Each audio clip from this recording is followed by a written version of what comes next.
Hello there you guys, welcome to one of my videos. So Anthony Martial is facing pressure from Edison Cavani. Now I think Manchester United should start Edison Cavani and drop Anthony Martial. Now I've been impressed with Edison Cavani recently. He made an impact when he came on against West Brom. Had a good chance. He scored his first goal for Manchester United in our 3-1 win against Everton, and he almost scored with his first touch when he came on against Chelsea. Obviously, Edison Cavani is a short term for us. Obviously, we got him on a free transfer. He signed a 2-year contract with Manchester United worth around 230 grand a week, and he currently wears that number 7 shirt. Now, Anthony Martial, I haven't been impressed with him this season. Solskjaer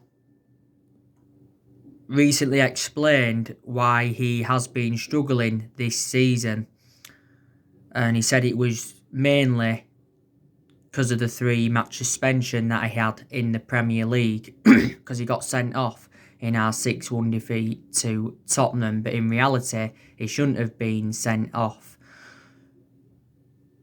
But Solskjaer backs Anthony Martial to rediscover his form, and he said he cannot rest on his laurels.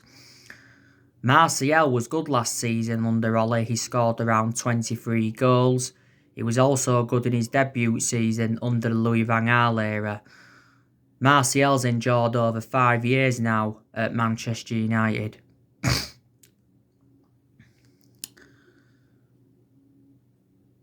Now, I want to delve into some news on Paul Pogba. So, Juventus want Paul Pogba back. Now, Paul Pogba did endure 4 exceptional years with Juventus. The vast majority of his performances at Man United, though, have been totally comparison to his ones at Juventus. Now, I'm expecting Paul Pogba to leave the football club next year. We'll obviously want to cash in for him. We won't want to let him go on a free transfer, but it recently said that Paul Pogba's intending on leaving the club on a free transfer. Now, earlier on in the season, we triggered that 1-year extension on his contract, so he is under contract with the football club until June 2022. That was also confirmed by Fabrizio Romano. There's been no talks over getting him a long-term contract, even though Fabrizio Romano did say not so long ago that Man United are preparing to offer him a new long-term contract within months.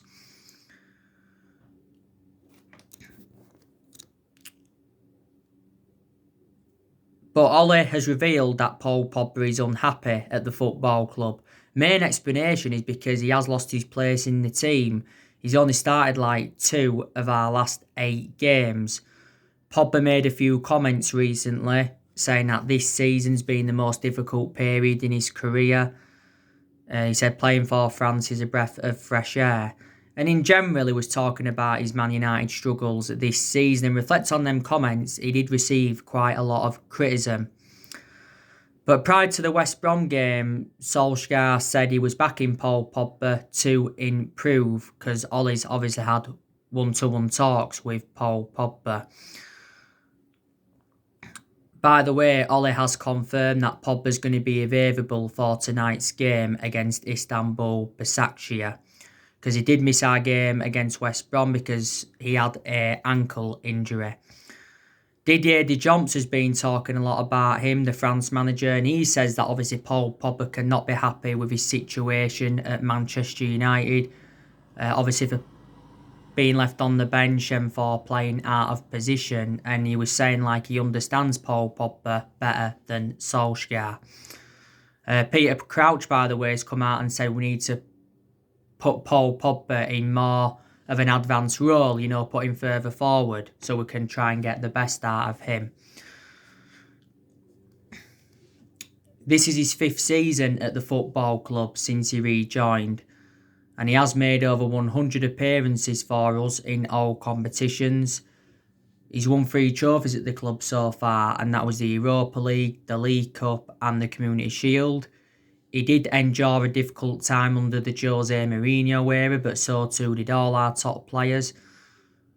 We had Pogba when he was a lot younger under the Sir Alex Ferguson era, but we had to let him go due to limited appearances.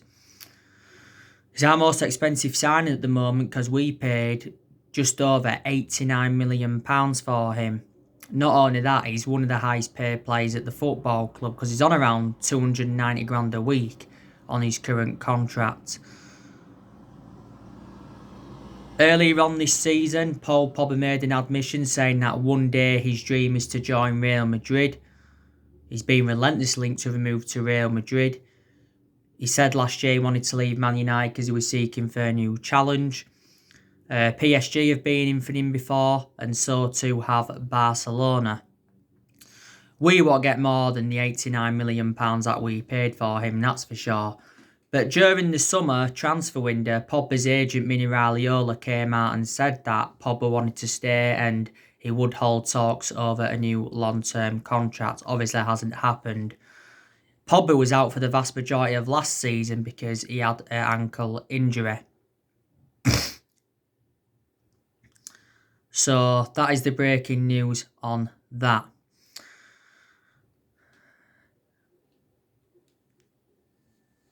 But yeah, it's very, very important that Manchester United win tonight against Istanbul Başakşehir. If we do beat Istanbul Başakşehir, it will be our 3rd win in a row in all competitions because we have won our last 2 games in a row. We're beaten West Brom by 1-0 and we're beaten Everton by 3-1. The West Brom game, we was very fortunate. Obviously, the goal came from a retaken penalty from Bruno Fernandes. And obviously, West Brom had a penalty overturned by VAR.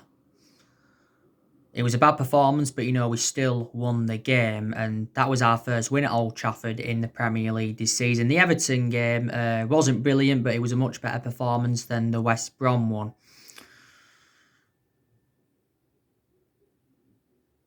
And I'm hoping tonight's game against Istanbul Başakşehir is going to be totally contrast to the game in Turkey because we lost the first game against Istanbul Başakşehir by 2-1.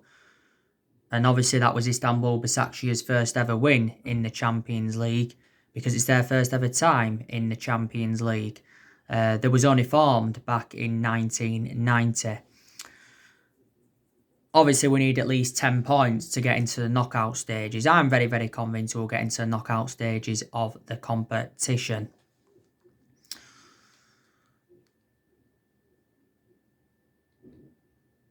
Now, obviously, our next league game is Southampton. That is on Sunday at St Mary's, and that's also going to be a difficult game.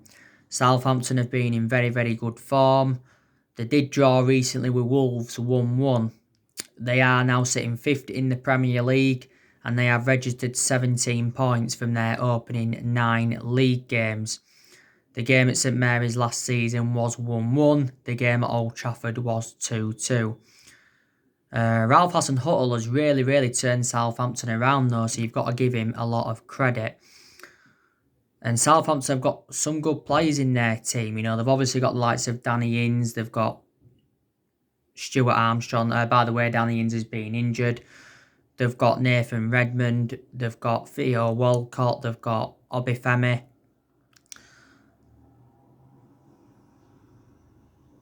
They've got Ryan Bertrand, who I like. They've got Romeo. He's another good player for them. They've got that Vastigard, however you pronounce his name. They've got that Che Adams as well. So they have got some good players of Southampton. And don't forget, they've let quite a few players go of Southampton recently. Obviously, well, in recent years, they let the likes of Virgil van Dijk go, they let Sadio Mane go, they let Adam Lallana go, they let Nathaniel Klein go. They also let Dejan Lovren go, Charlie Austin, Cedric Soares, they let him go. They also let Holberg go. I think Kyle Walker-Peters is leaving them at the end of the season.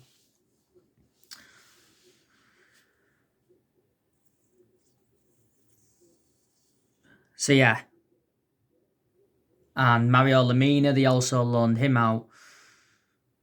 After Southampton, we play PSG. That's also going to be a pretty tough game as well. Solskjaer's already beaten PSG twice as Man United manager. Then obviously the next league game after Southampton is West Ham. That's a game we should be winning. Then it's RB Leipzig. That's going to be another difficult game. And then after that it is Manchester City. And Man City is also going to be a difficult game, isn't it? There's a lot of uncertainty regarding Ole Gunnar Solskjaer's future at Manchester United. Now, he is still under pressure at the club, despite the fact we won our last 2 games. And like I said earlier on today, he will end up getting sacked as Manchester United manager.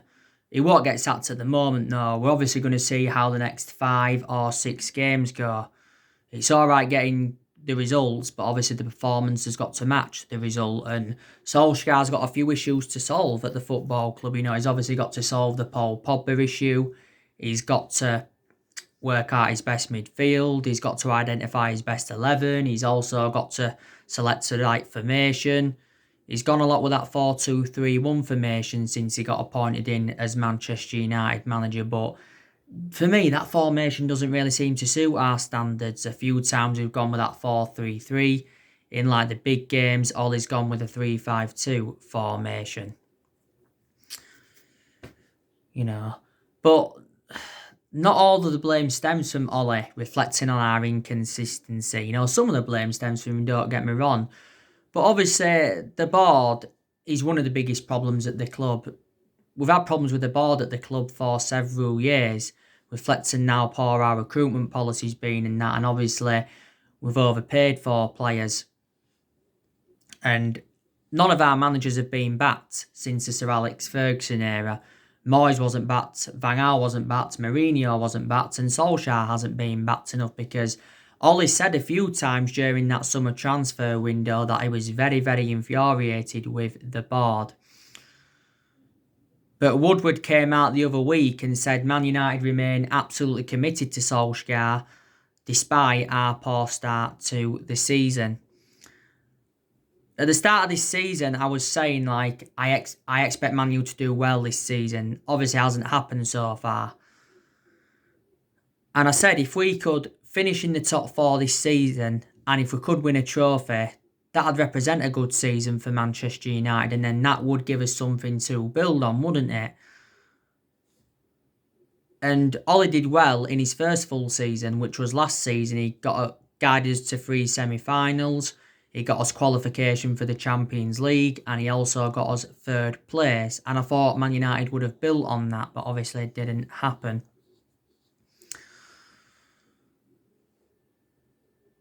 Now, like I've said time and time again, I want Ole Gunnar Solskjaer's managerial tenure at Man United to work out, but I just don't think he's good enough as a manager. Obviously, before he came to us, he was at Molde. He won a few Norwegian titles at Molde, but Molde are a big club. And before he was at Molde, he was at Cardiff. Ole enjoyed a very, very short tenure with Cardiff. The main explanation he got sacked from Cardiff is because he ended up getting Cardiff relegated, didn't he? So Man United is the 3rd club in Solskjaer's managerial career. And he has gained managerial experience, you can say, reflecting now on he's been with us and he's learnt quite a bit. He's been Manchester United manager now for almost 2 years. I think it's next month, his 2-year anniversary. We appointed him in December 2018. He's been permanent Man United manager since March 2019. Ollie's got a contract with the football club until 2022. This is his second full season. Obviously, there has been talks of Mauricio Pochettino becoming Manchester United's next manager. He's obviously been the favourite to take over. And I think Pochettino's a better manager than Solskjaer. Main explanations is because he's well proven in the Premier League. Plus his philosophy is good and he's dealt with top players. My only element of concern about him is not won anything in terms of silverware. But he says we'll have to act soon if we want Pochettino. Massimiliano Allegri, the former Juventus manager, he's been on our agenda. He said a few weeks ago that Julian Nagelsmann from RB Leipzig's been on our agenda. But like I've said, it wouldn't really solve a lot if we sacked Ollie. And we haven't obviously got the structure to keep sacking managers anyway. We've already sacked 3 managers since Ferguson left, and that was David Moyes, Louis van Gaal and Jose Mourinho. And everyone always said Manchester United are not known as a sacking football club. I think it'd be very beneficial if we could get a director of footballing, because it's one of the structural changes that we need at the football club. And plus, Ole Gunnar Solskjaer would get more backing. And if we had to get a director of footballing, we need someone who knows the club inside out and someone who's obviously got that experience. You know what I mean?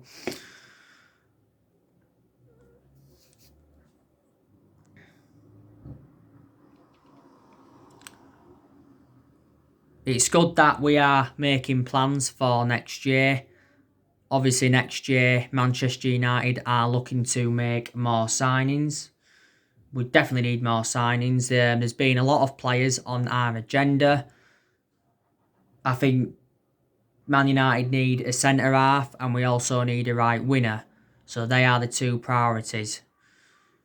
We're obviously going to offload more players next year because there is still deadwood in the squad. I think next year we're going to be looking to get rid of Jesse Lingard, Phil Jones, Marcus Rojo, Timothy Fosu-Mensah, Sergio Romero. And Matic could leave next year because he's lost his place in the team, despite the fact that he started against West Brom. That's probably because Paul Pogba wasn't available. I think Juan Mata could be sold next year. Daniel James could leave because Daniel James's appearances at Man United are now limited. And he's played only 5 games in all competitions this season. But despite that, James says he's still happy at Manchester United. Migalo, he'll leave in January when his loan expires. Obviously, there's rumours of Brandon Williams going out on loan in January, and Southampton are the ones that are interested. Dean Henderson, there's obviously talks of him going out on loan in January. He's obviously been linked with Leeds United, he's been linked with Celtic, he's been linked with Bournemouth and all of that.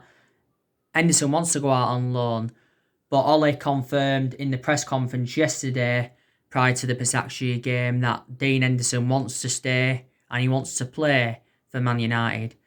Dean Henderson's not yet played in the Premier League this season, but he played in both our Carabao Cup games and he made his Champions League debut against Istanbul Besiktas. But I think Dean Henderson at some point will become our number 1. So yeah, I can't see Solskjaer being Manchester United manager in January, but if he was to be, then he's got to decide on what players he's going to bring in next year and obviously what players he's going to get rid of. I think he's already actually got a good idea of what players are going to leave the club, but like I say, I don't see him being here in the new year unless obviously a miracle was to happen. I can almost assure that he won't be Man United manager until the end of this season. But in the last 7 years or so, nothing's changed at Manchester United, has it?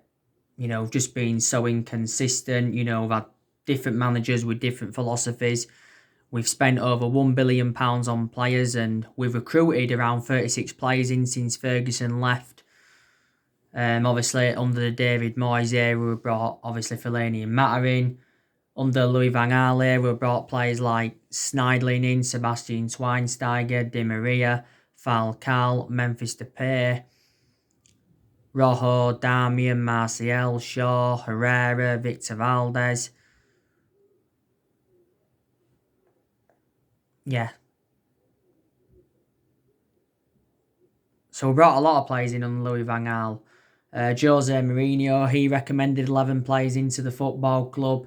The vast majority of his team now is actually Jose Mourinho's. You know, Jose Mourinho brought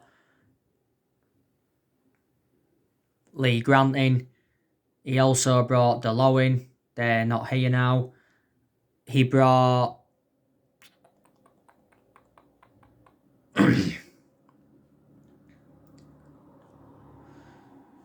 Victor Lindelof in. He brought Bay in. He brought Fred in. He brought Matic in. He brought Pogba in. He brought Mkhitaryan in. He brought Sanchez in. He brought Ibrahimovic in. He brought Lukaku in. Sanchez, yeah. So, yeah. Mourinho brought a lot of players into the football club.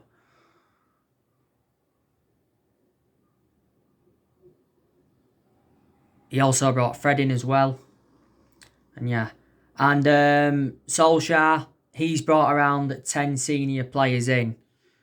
Obviously, in the summer of 2019, he recommended Daniel James, Wan-Bissaka and Harry Maguire in. In January, brought Bruno Fernandes in and brought Odin Igalo in on loan. And in the summer transfer window of this year, he brought Donny van der Beek in, Alex Telles, Edison Cavani, Facundo Pellistri and Amad Traore.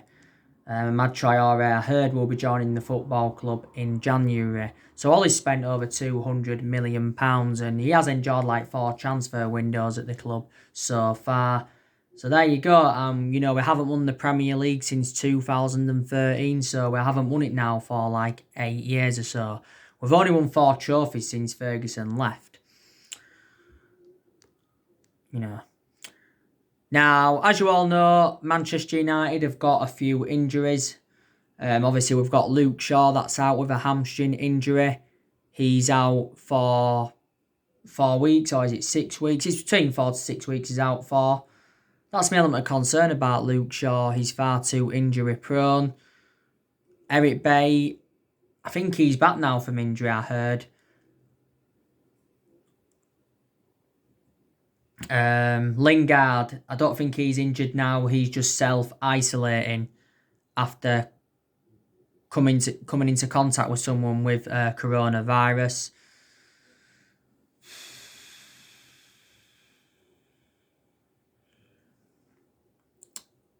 I think that's about it, really. Jones, yeah, he's injured. Has Rojo been injured as well? Marcus Rashford's not injured now, but he was because he was out with a shoulder problem. He didn't look fully fit, to be honest with you, against West Brom. I heard now that Lindelof's got an injury. Has he got a problem with his back or something like that? But there you go. But yeah, these some players at Manchester United that have really, really impressed me this season. I've been very, very impressed with Marcus Rashford. There's been a couple of games where he has looked off the pace and that, but he's been consistent in a lot of them. He scored a few goals in the league this season. He scored a hat-trick against RB Leipzig, became the second Man United player to score a hat-trick as a substitute. Scored late on in Paris, that was the second time he'd done that. Marcus Rashford has been part of the club for several years. You know, he turned 23 the other week and he's been a United player since the age of 7 and he's been in our senior squad since 2016, Marcus Rashford. He's more effective out wide, by the way. Now, Bruno Fernandes, he's really, really impressed me this season and he's impressed me since he came to Manchester United because he's actually our best player, is Bruno Fernandes. Bruno Fernandes has enjoyed a good 10 months or so now at Manchester United. He has scored a lot of goals. Let's be honest though, the vast majority of his goals have come from the penalty spot. I think without Bruno Fernandes in our team, we'd be in a worse position than we're in because he's made a difference in the team. Fernandes has got a contract with the football club till 2025. We paid €55 million for him from Sporting Lisbon back in January. Reflect on his good performances last season. He won Premier League Player of the Month a few times, and he also won the Matt Busby Player of the Year award, didn't he? You know, Fernandes scored against West Brom recently. He scored twice against Everton, also got an assist. Fernandes' worst game in a Manchester United shirt was the Istanbul Başakşehir one, because he was dispossessed like 34 times. Donny van der Beek, he's impressed me as well. But he's hardly played. You know, Donny van der Beek has not yet made his full Premier League debut for the football club. He has started our last 2 games though in the Champions League. Do you think he'll start tonight against Istanbul Başakşehir? Van der Beek revealed during the international break that Solskjaer told him that he'll have to be patient and wait for his opportunities. But Van der Beek said he would have loved to have played more at Manchester United this season. We paid £40 million for him from Ajax. You can play in like 3 different roles. You can put him as a box-to-box midfielder, you can put him as a number 10, and you can put him on that right-hand side. And if we're starting tonight, I think he'll play on that right-hand side. Now, I've also been very, very impressed with Fred. He's undroppable at the moment. He's had a couple of bad games this season, but prior to that, he's been very, very consistent. He's shown good attacking intent. His defensive contributions being good. I don't think he's a world-class player, but he's good. You know, we paid like £47 million for Fred from Shakhtar Donetsk. Fred's got a contract with the football club until 2023, is it?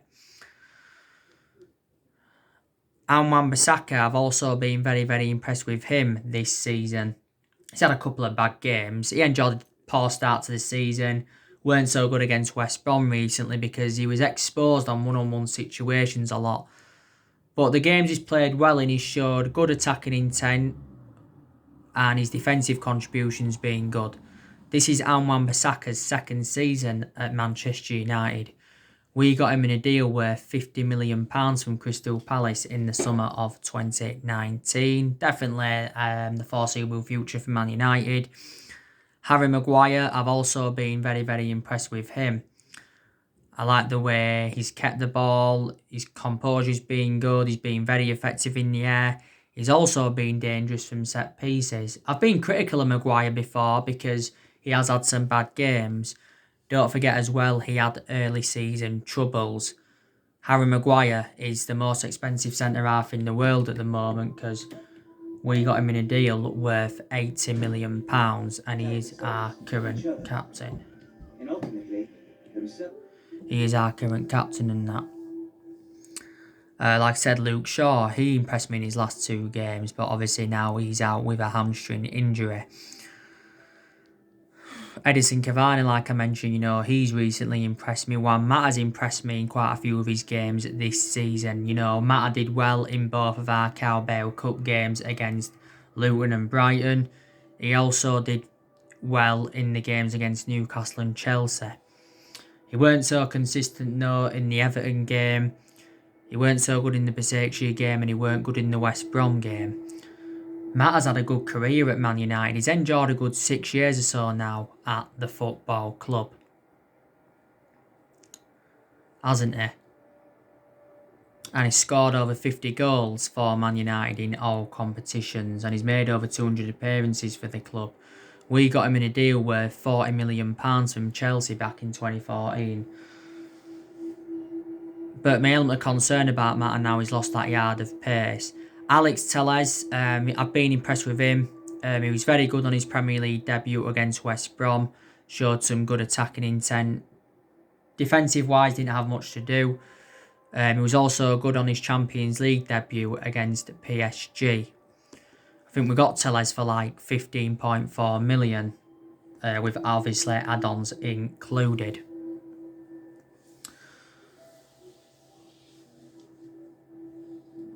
There's obviously players at Manchester United that have, you know, been underperforming as well. You know, Pogba's been poor, Matic has been poor.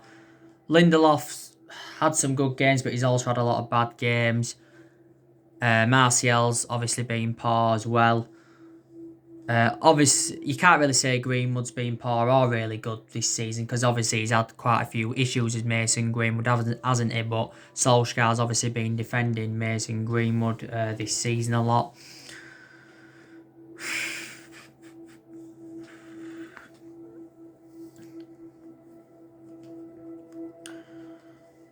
Tom Way, I think he's had a few poor games as well. Daniel James, he's been out of form. So yeah. So like I say, United fans will have different perceptions on Solskjaer. Some will say, look, just give him more time, see what happens. But there is a lot of United fans now that are turning on him, and they're obviously demanding him out of the club because we're not happy, with the team selections, the tactics, and the style of football isn't good enough. That's it. So anyway, guys, that's everything to update with today. Drop your comments, likes below on the channel. If you do, consider subscribe as always, and take care. God bless. See you all again very, very soon.